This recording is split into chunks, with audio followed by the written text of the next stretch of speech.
এতিয়া মই ডক্টৰ ছাৰক কৈছোঁ যে এইটো কণ্টিনিউ কৰিব লাগে আৰু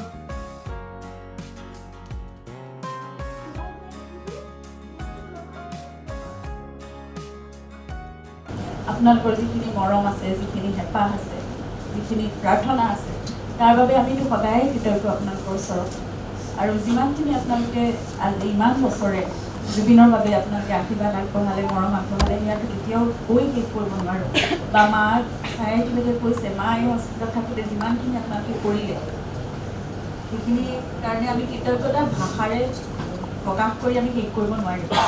আৰু সেইকাৰণে চাগে সেই আত্মীয়তাটো গঢ় লৈ উঠিলে, এটা পৰিয়াল নতুনকৈ আমি লাভ কৰিলোঁ। আৰু এনেকুৱা এই আত্মীয়তাটো সদায় থাকক। আজি ছায়া মোক ইয়াত আচলতে সম্বৰ্ধনা জনাব নালাগে, আমি যিহেতু ঘৰুৱা, একেবাৰে ঘৰুৱা। যিকোনো মুহূৰ্তত আমি একেলগেই থাকোঁ। আমাৰ বেয়া সময়, ভাল সময়ত আমি থাকিব নোৱাৰিলেও বেয়া সময়ত আমি থাকোঁ। আৰু মই যোৱা ছমাহ আছে, প্ৰথম ছমাহ যেতিয়া মই একেবাৰে শুব পৰা নাছিলোঁ, খাব পৰা নাছিলোঁ, ঘৰত মই অনবৰতে এংজাইটি এটাত ভুগি থাকোঁ। তাই ৰাতি ডিউটি কৰি আহি 12টাৰ পিছত আহি মোৰ লগত আহি শুৱেহি, মোক চায়ে থাকে, গোটেই ৰাতিটো নিজে নুশুৱে, মোক চাই থাকে। মোক মূৰ মোহাৰি মই এসোপা দৰৱ খাওঁ যদিও তাৰপিছতো মোক খুৱাবলৈ চেষ্টা কৰে। এইটো কথা কৈ আচলতে শেষ কৰিব নোৱাৰি। কিন্তু এনেদৰে আমি সকলো থাকিব লাগিব, থাকি যোৱাবোৰতো আমি থাকিব লাগিব। আৰু তেওঁলোকৰ বাবে যিসকল গ'লগৈ, তেওঁলোকে যি আদৰ্শ আমাক দি থৈ গ'ল, যি দেখুৱাই থৈ গ'ল পৃথিৱীখন সুন্দৰ, যেনেদৰে আমাক শিকাই থৈ গ'ল, এই সকলোবোৰ আমি তেওঁলোকৰ পদক্ষেপ অনুসৰণ কৰি সেই আদৰ্শলৈ আগবাঢ়িব লাগিব। এতিয়া আৰু তেওঁলোকক আমি কৰি যোৱাটো আমাৰ কৰ্তব্য আৰু দায়িত্ব। এতিয়া আমি সকলোৱে কাম কৰাৰ সময়, ভাগি পৰোঁ বহুত সময়, কিন্তু তথাপিতো নিজকে আকৌ পুনৰ থিয় কৰি লওঁ, আগবাঢ়িব লাগিব। সেইটোৱে এতিয়া মোৰ মন্ত্ৰ জীৱনৰ। আপোনালোকৰ সহায় সহযোগিতাৰে সকলো কৰিবলৈ আমি চেষ্টা কৰিছোঁ। এনেদৰে এইটো অনুষ্ঠান আছে, এনেদৰে আৰু বহুত পদক্ষেপ আমি ল'বলৈ আছে। আপোনালোকে সদায় আশীৰ্বাদ দি থাকিবৰ লগতে প্ৰায়তঃ মহিলা ভূঞাৰ আমাৰ ইয়াতে ট্ৰিটমেণ্ট কৰিছিলে যোৱা বছৰ 2025-ৰ প্ৰথমৰ পৰাই চলি আছিলে তেওঁ ট্ৰিটমেণ্ট। মাজে মাজে আহিব লাগে, কেম'থেৰাপি দিব লাগে, বা আমাৰ যোনবিলাক পেলিয়েটিভ কেয়াৰৰ কথা ক'লে, তেওঁলোকৰ পেলিয়েটিভ কেয়াৰৰ আমি ট্ৰিটমেণ্ট কৰিছিলোঁ। তেখেতৰ লগত সম্বন্ধ আমাৰ ছায়ামণি ভূঞাৰ জৰিয়তে হৈছিলে।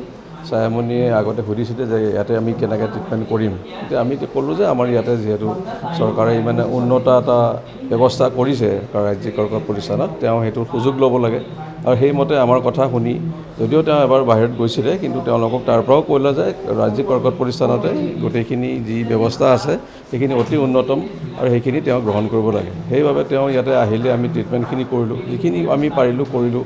সেইবাবে আজি এই যোনটো আজি তেখেতৰ প্ৰয়াত আত্মাৰ আজি 1 বছৰ সদগতিৰ বাবে আমি চবেই কামনা কৰি ইয়াতে ৰখিছোঁ। আৰু লগতে দেখিছোঁ যে তেওঁৰ যোনটো অনুষ্ঠান পাতিছে, তেওঁলোকে যোনকেইজন লোক তেওঁৰ লগত জড়িত আছিলে, বা সেই পেলিয়েটিভ কেয়াৰ আৰু মেডিকেল অংক'লজিৰ লগত যোনখিনি লোক জড়িত আছিলে, নাৰ্ছিঙে হওক বা ডক্টৰে হওক, সকলোকে তেওঁলোকে মাতিছে, আমন্ত্ৰণ কৰি পেলাই আজি তেওঁলোকক সম্বৰ্ধনা জনাইছে।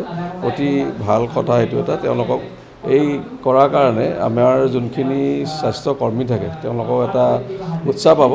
আৰু মই ভাবোঁ যে এনেধৰণে যদি কাম আগবাঢ়ি কৰি যায় আৰু পিছলৈকে, এইটো বছৰে বছৰে এইটো কৰিব লাগে বুলি কোৱা নাই, কিন্তু কেঞ্চাৰৰ ক্ষেত্ৰত যদি তেওঁ সজাগতা অনাৰ এটা যদি ব্যৱস্থা কৰে প্ৰত্যেক বছৰে, তেতিয়াহ'লে মই ভাবোঁ যে অসমবাসীৰ কাৰণে এইটো এটা বৰ ভাল কাম হ'ব।